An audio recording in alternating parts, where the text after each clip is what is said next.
Assalamualaikum warahmatullahi wabarakatuh. Selamat pagi, salam sejahtera, Om Swastiastu. Yang kami hormati, Pak Arif Hatta, Pimret dari The Iconic, Pak Komjen Purnawirawan Nanan Soekarna, Ketua Asosiasi Penambang Nikel Indonesia atau APNI, kemudian Pak Hari Pancasakti dari Freeport dan Pak Diki Nugraha, serta rekan-rekan hadirin pada acara Iconic SOE Economic Forum pada kesempatan kali ini. Saya di sini mewakili Bapak Kepala Staf Kepresidenan, Bapak Muldoko, karena ada rakortas, jadi mendadak saya mewakili beliau. Jadi salam buat teman-teman sekalian, namun tanpa mengurangi, ya, kami berharap tanpa mengurangi makna dari pesan yang akan beliau sampaikan, kami akan mencoba menyampaikan pandangan dari kantor staf presiden terkait dengan hilirisasi pertambangan dan transisi energi menuju Indonesia Emas 2045. Ya. Jadi visi Indonesia 2045 menjadi negara maju. Itu sudah didengung-dengungkan oleh banyak pihak, ya, mulai dari Bapak Presiden, jajaran pemerintahan, dan para pakar di negara kita.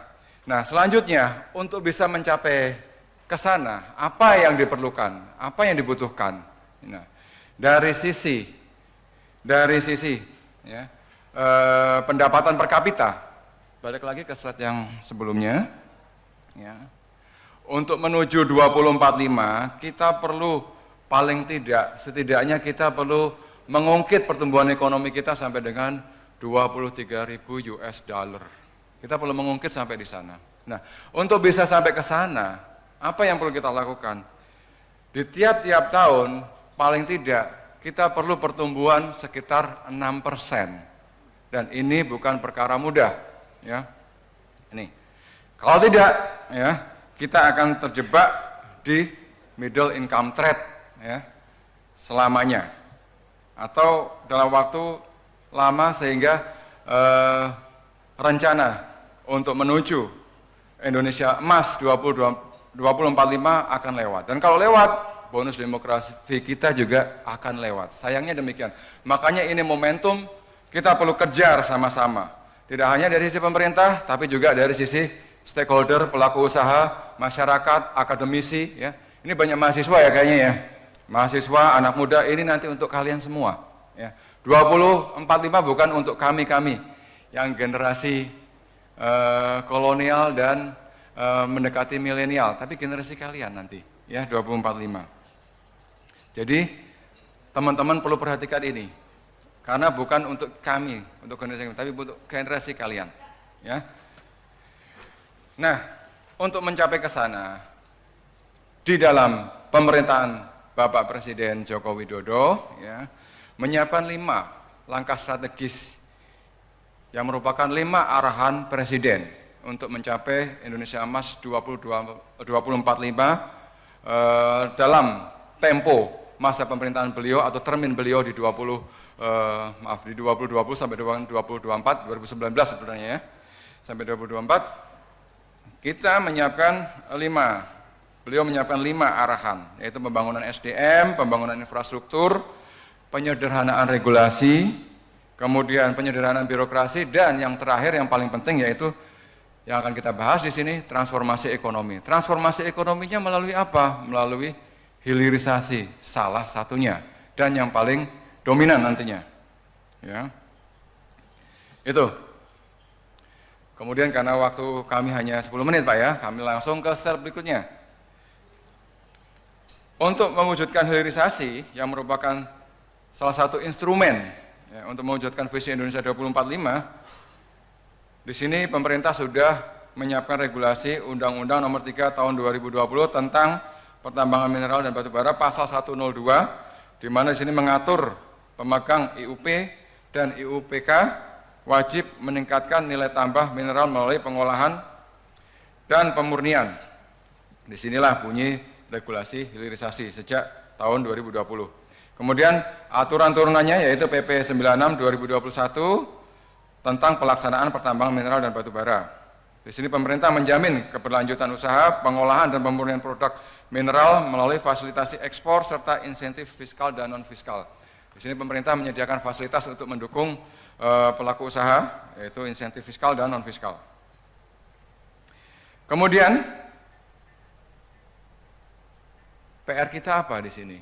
Ya. PR kita terkait hilirisasi ini, kalau kita lihat, mungkin Pak Jokowi tidak bisa memaksimalkan semuanya di era beliau atau di masa pemerintahan beliau untuk hilirisasi itu bisa tuntas ya. Paling tidak saat ini pemerintah bisa mendorong sampai dengan level 1 ya. Misalnya apa? Tumbuhnya industri-industri smelter seperti halnya Harita, Freeport, kemudian juga bauksit ya. Dan beberapa sebelumnya kita sudah ada, di timah sudah ada, di aluminium juga kita ada industri yang sudah lama yaitu Inalum ya. PR kita apa? PR kita untuk melanjutkan ini nantinya ya. Kita jangan berpuas hanya sampai di smelter.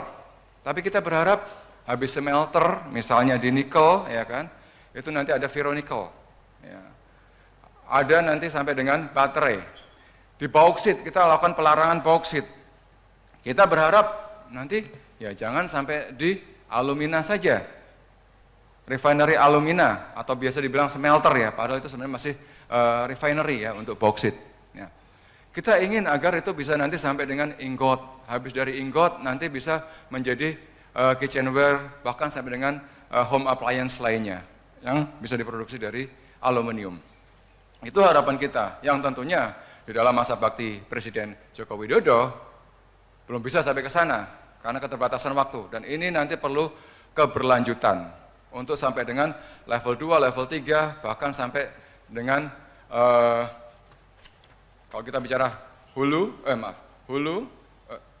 hilir, dan yang terakhir adalah muara ya. Hulu, hilir, muara kalau kita bicara sungai. Ya sampai dengan di muaranya, end produknya itu apa? Kita harus bisa kuasai itu. Nah, di sini ada nanti next slide. Ya. Kebijakan hilirisasi nikel, ya, mungkin di sini saya nggak akan panjang lebar karena tadi Pak Diki dari Harita sudah menjelaskan lebih detail.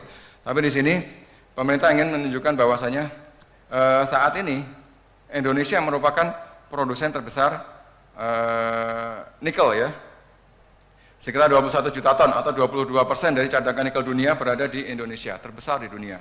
Nah, pangsa pasar nikel kita ya, seperti digambarkan di sini. Indonesia ada 1,6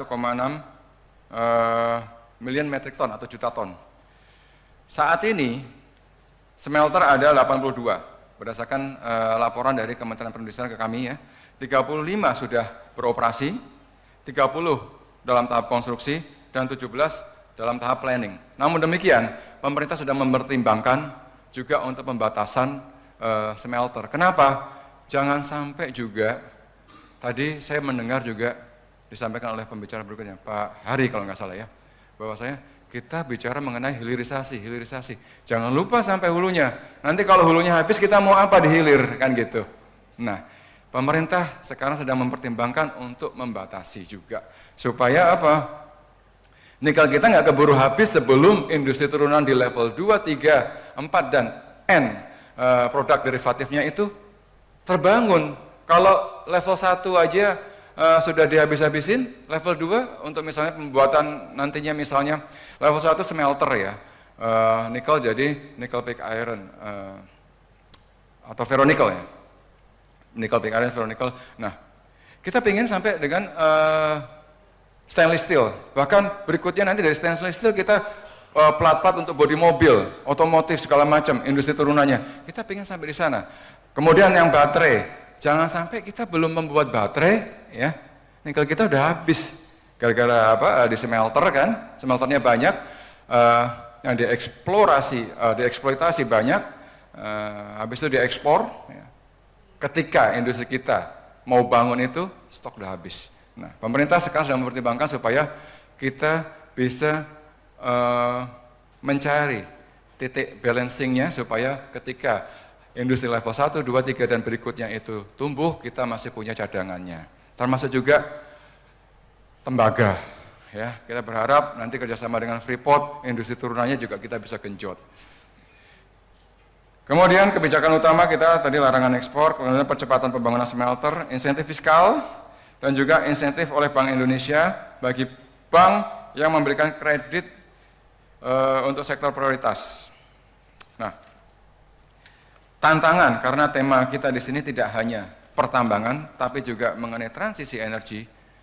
Di sini untuk sektor perbankan pun juga ada challenge besar, khususnya untuk sektor pertambangan ya. Di perbankan, bahwasanya saat ini perbankan hanya mau mendorong penyaluran dananya itu untuk industri-industri yang green, yang tidak lagi membakar atau sumber energinya dari coal fire. Kalau ada seperti itu akan susah. Pengalaman di industri bauksit, ya, smelter bauksit ketika mau membangun perlu investor, perlu sumber pendanaan. Dari perbankan mereka banyak kesulitan. Kenapa? Karena mereka sumber energinya masih menggunakan coal fire dan perbankan banyak yang reluctant. Nah, itu persoalan yang nanti kita sedang bersama-sama untuk mencarikan jalan keluarnya. Tapi kita udah komit kalau ya kita 20 kita akan net zero emission di 2040 ya. Maaf, 2060 ya. Kemudian next slide. Ini gambaran mengenai ekspor produk nikel yang naik signifikan ya. Saya yakin tadi Pak Diki sudah panjang lebar ya. Namun di sini kami ingin menyoroti bahwasanya ini kontribusinya besar untuk apa? Untuk menekan defisit trade balance kita. Selama ini kita defisit neraca perdagangan. Namun demikian 40 bulan terakhir berturut-turut kita sudah mencatatkan surplus. Berkat apa? Berkat kontribusi besar dari hilirisasi, baik itu di nikel dan barang tambang lainnya. Ya. Dan juga kebijakan perdagangan internasional kita, termasuk substitusi impor dan lain sebagainya. Ini akhirnya mendorong terjadinya surplus selama 40 bulan berturut-turut. Di mana ini suatu rekor yang belum pernah terjadi sebelumnya. Ini suatu prestasi yang berkat dukungan dari sektor dunia usaha. Itu, tapi kalau kita bicara trade balance dengan Tiongkok, ya kita memang masih defisit. Tapi defisitnya kita bisa lihat ya makin menurun dan diharapkan beberapa tahun ke depan kita bisa at least balance. Selanjutnya sedikit kami akan menyoroti bauksit ya. Tadi udah ada bicara tentang bauksit belum ya? Belum ya? Nikel sudah, tembaga sudah, bauksit. Nah, bauksit baru saja pemerintah memberlakukan aturan larangan ekspor bauksit ya. Biji bauksit. Nah, bauksit ini potensinya besar karena kita juga mempunyai cadangan bauksit yang termasuk yang terbesar di dunia. Peringkat ya sekitar peringkat 7 ya, kadang naik turun ya. Kemudian produksinya kita peringkat ke 5 di dunia. Nah, artinya apa? Kita negara yang potensial di sektor ini. Pemain besar, pemain global di sektor ini. Nilai tambah bauksit berapa nilai tambah bauksit? Nah, kita bisa gambarkan di sini. Ya. Kalau untuk bauksit biji, ya masih dalam bentuk biji, kandungan aluminiumnya sekitar 30% ya. Itu harganya 30 US dollar per ton. Ketika diolah menjadi alumina, itu menjadi 95 US dollar per ton. Naik lagi dari alumina, proses refining, ya kan, itu harganya menjadi 640 US dollar. Berikutnya jadi aluminium ingot, harganya mencapai 1.869 US dollar per ton. Ini multiplier efeknya luar biasa dan menjadi misalnya salah satu produk konstruksi aluminium profile harganya 6.500 US dollar per ton. Multiplier efeknya luar biasa dan ini membuka lapangan kerja yang luar biasa. Satu pabrik itu bisa 1.000, 2.000 tergantung kapasitasnya ya. Nah, kalau ada beberapa pabrik otomatis ini akan membuka lapangan kerja. Membuka lapangan kerja otomatis membuka potensi mengenerate perekonomian di daerah tersebut. multiplier efeknya kan besar sekali. Nanti teman-teman buat riset, ya kan, mungkin bisa diriset potensi multiplier efek ekonomi di, ya kan, daerah-daerah yang menjadi sentra hilirisasi, misalnya di Harita, di Kalimantan. Seberapa banyak, berapa persen pertumbuhan ekonomi yang dihasilkan dari adanya industri Harita, bauksit ada ya, nikel juga ada. Nah. Next, berikutnya. Tujuan utama adalah untuk meningkatkan nilai tambah, sudah pasti ya. Economic growth, job opportunity, substitusi impor, kemudian added value, kemudian memperkuat struktur industri, kemudian juga pemerataan, jangan pernah kita lupa. Dengan adanya hilirisasi ini, pemerintah melakukan pemerataan pembangunan, khususnya industri yang bukan lagi Java sentris atau Jawa, berpusat di Jawa. Ya, kita lihat di Morowali, di Sulawesi, ya, kemudian di Kalimantan, di sentra-sentra nikel, bauksit, dan juga ada di daerah Sumatera, Bangka Belitung, untuk timah. Ya. Itu luar biasa, mendorong pemerataan sehingga pendapatan masyarakat di daerah sekitar juga meningkat.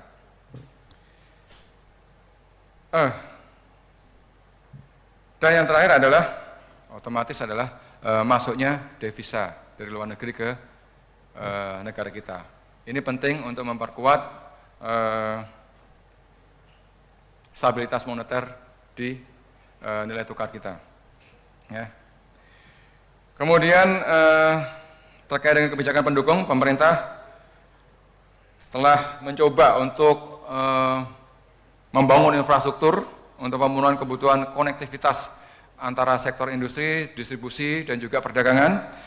Kemudian perbaikan iklim usaha, insentif fiskal dan non-fiskal, kemudian ketersediaan teknologi dan transfer of knowledge, serta SDM melalui pelatihan-pelatihan di sentra-sentra industri tersebut.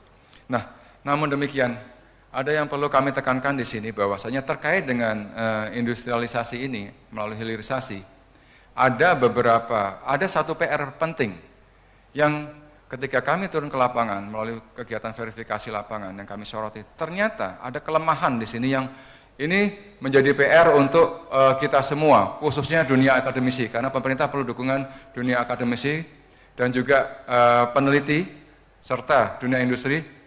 Apa itu? Jadi di banyak sekali industri yang kita bangun, itu rata-rata hampir semua teknologinya dari luar negeri. Kita belum bisa mempunyai apa yang namanya patent technology, ya, license. Jadi untuk membangun, Harita mau membangun smelter nikel, pakai teknologi mana? Finlandia tadi saya dengar ya. Yang Finlandia mana? Pak Ari ya, dari Freeport. Smelter teknologi dari Finlandia, ya kan? Teknologi Finlandia. Kalau tidak ada itu, kita tidak bisa bangun. Padahal kita punya resource engineer ya di bidang industri banyak sekali. Kita punya ITB, ITS, kemudian UGM, UI, segala macam, ya kan? Kita punya BRIN, kita punya lembaga-lembaga riset lainnya. Ya. Ini ke depan, karena saat ini kita konsentrasinya baru untuk mendorong hilirisasi dulu. Tapi nextnya, kita ingin mendorong agar riset industri kita itu bisa menghasilkan suatu paten teknologi untuk pengolahan industri manufaktur. Ini penting sekali. Tidak hanya di industri pertambangan, di industri farmasi pun juga demikian. Ketika kita mau mendorong kemandirian farmasi kita butuh bahan baku obat yang namanya paracetamol. Kita punya, ya kan, bahan bakunya di Pertamina namanya benzen, ya kan. Tapi apa masalahnya? Ternyata kita tidak punya paten teknologi untuk pengolahannya, ya. Sehingga kita harus nyari paten ke luar negeri, license-nya ke luar negeri untuk mengolahnya. Ketika itu terjadi apa? Kita didikte. Ya.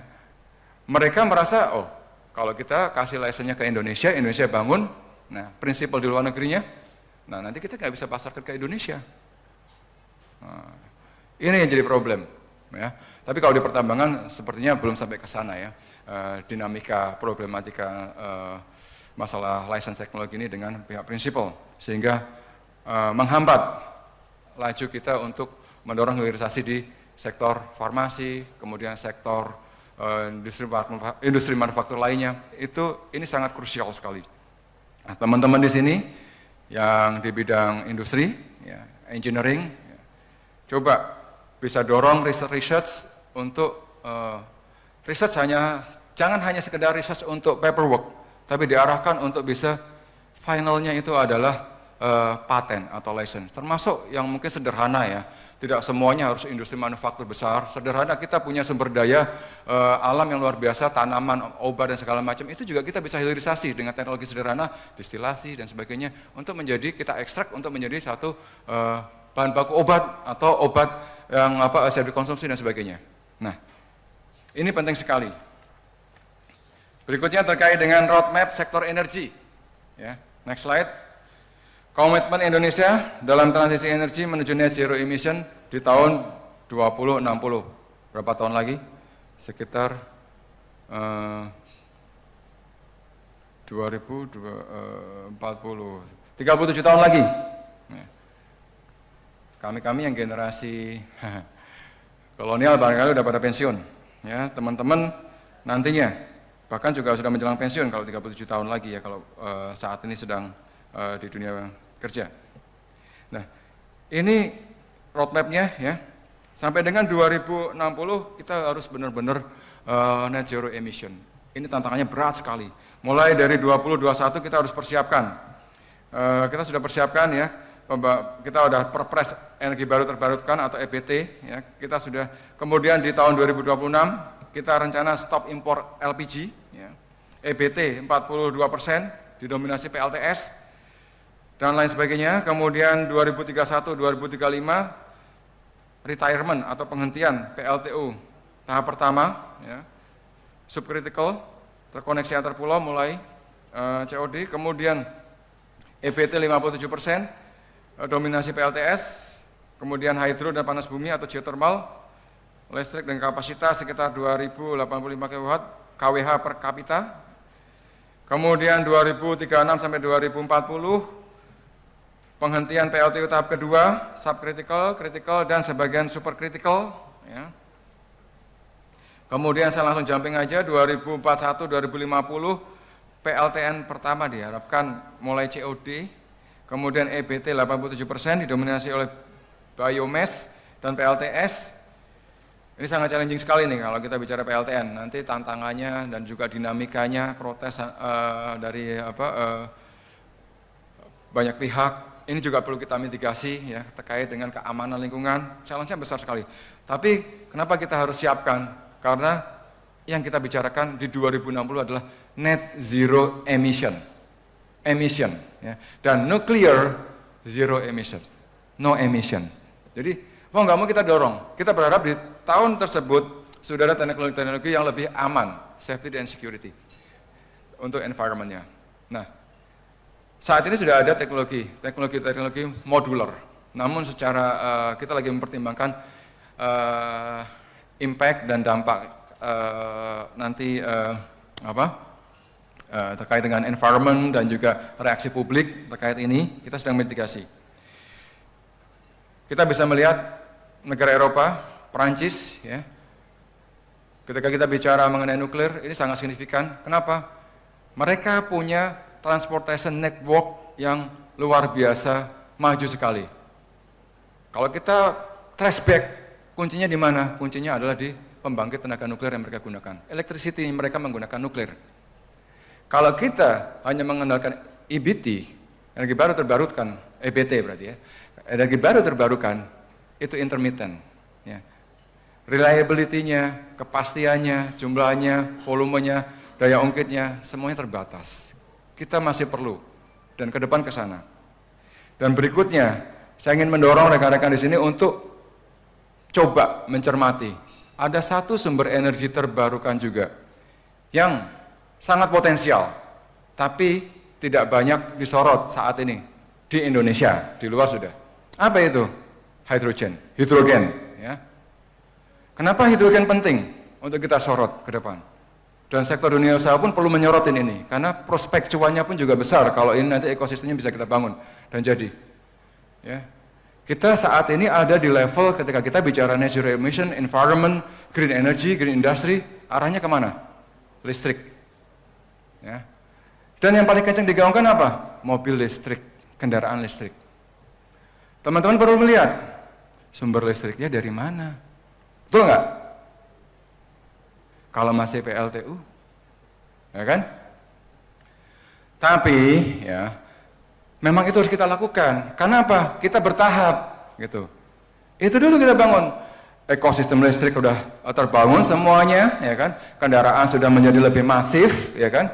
Nah, berikutnya kita perbaiki dari power supply-nya, power generator-nya, ya kan? Power generator-nya, ya, memang saat ini belum sampai ke sana. Yang pertama nuklir. Kedua, kita perlu pertimbangkan hydrogen. Selain dari yang sumber EBT tadi, mulai dari hydropower, kemudian geothermal, kemudian wind turbine dan lain sebagainya. Kita kombinasi, kita baur, kita namanya pembauran, ya, pembauran energi. Nah, hydrogen ini prospeknya ke depan bagus sekali. Kita bisa mulai dari grey hydrogen, ya, yang masih ada emisi karbonnya, tapi sedikit. Kenapa grey hydrogen kita bisa dorong? Kita bicara di sini pertambangan, ya. Pertambangan tidak hanya mineral, ada migas juga. Dari migas, kita punya sumber migas banyak. Itu kita bisa konversikan menjadi hidrogen. Dari hidrogen, ya kan, itu emisi karbonnya lebih rendah. Dari hidrogen kita bisa konversikan untuk green, untuk distribusinya melalui green ammonia. Nah sebagainya. Setelah grey kita bisa masuk ke blue dan berikutnya green yang totally green, net zero emission dari proses manufacture dari hidrogennya. Itu perlu kita pertimbangkan untuk ke depan karena outputnya dari pembakaran hidrogen itu adalah air. Apalagi kalau fuel cell, ya kan, lebih ramah lagi karena kalau internal combustion itu masih ada NOx-nya. Kalau untuk fuel cell itu less harmful, tidak ada NOx atau nitrous oxide-nya. Itu berikutnya mengenai emisi per kapita, ya. Kita perlu lihat sebentar, khususnya di grafiknya itu menurun ya, di sebelah kanan, ya. Emisi per kapita kita ternyata turun loh, 2015-2020, kita dibandingkan negara maju kita masih jauh, ya. Apa yang kita ingin lihat dan kita soroti di lingkaran warna merah itu? Di sini terjadi fase deindustrialisasi terlalu dini. Jangan salah quote ya, deindustrialisasi dini bukan berarti tidak ada growth untuk industri kita. Growth kita tinggi, tapi growth industri kita kalah dengan kontribusi growth dari sektor lainnya. Misalnya apa? Sektor jasa, sektor perdagangan, dan sektor lainnya. Sektor konsumsi dan sebagainya. Sehingga industri ini kalah speednya. Ada industri tumbuh, smelter dan sebagainya, tapi kalah dengan sektor keuangan, sektor jasa, sektor perdagangan dan sebagainya. Dan transportasi, sektor digital, ya, sektor jasa, kalah.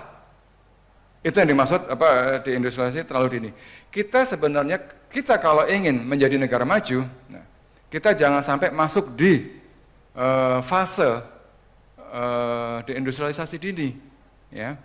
Jadi growth-nya industri itu harusnya lebih tinggi dari growth sektor-sektor lainnya. Itu pesan pentingnya. Dan ini kembali lagi perlu kerjasama dunia industri, akademisi, masyarakat, dan juga pemerintah. Next, progres transisi energi saat ini.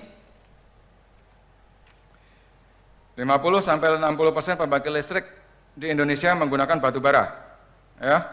Pembangkit listrik energi baru terbarukan baru sekitar 4-6% dari pembangkit listrik di Indonesia. PR lagi. Untuk generasi emas 2045. Namun demikian, ya, penggunaan EBT terus meningkat sejak 2010 dan diperkirakan akan berlanjut hingga 2060 sejalan dengan pelaksanaan komitmen Indonesia Net Zero Emission 2060. Next.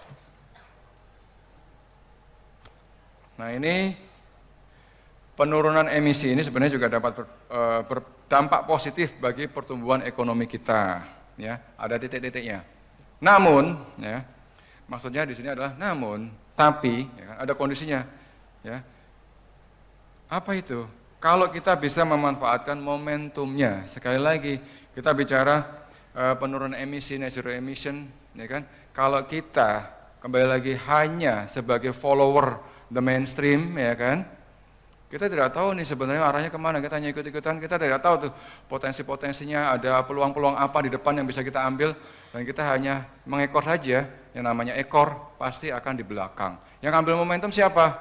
Ya, the global player. Ya. Siapa? Pioneer-nya. Makanya kita harus coba untuk masuk di area kita bisa menjadi pioneer. Saat ini areanya lagi masuk hidroenergi, green energy di sekitar hidroenergi, geothermal dan sebagainya. Kemudian mobil listrik sebagainya. Kita harus coba ada yang berani mendorong untuk masuk untuk riset-riset terkait dengan hydrogen. Misalnya seperti itu. Karena masih belum banyak pemain globalnya. Ketika kita masuk di sini, kita akan menjadi pioneer atau front runner. Ya. Kita coba untuk menjadi front runner. Front runner artinya kita tidak harus yang number one, tapi minimal di barisan depan di negara-negara yang menjadi leading sektor di bidang itu. Ya, itu mungkin dari kami, Kantor Staf Presiden. Terima kasih atas perhatian rekan-rekan semuanya dan Bapak Ibu sekalian. Kurang lebihnya kami mohon maaf. Input ataupun masukan kami terbuka. Nanti silakan saja untuk khususnya untuk kebaikan kita bersama untuk pembangunan Indonesia menuju generasi emas 2045.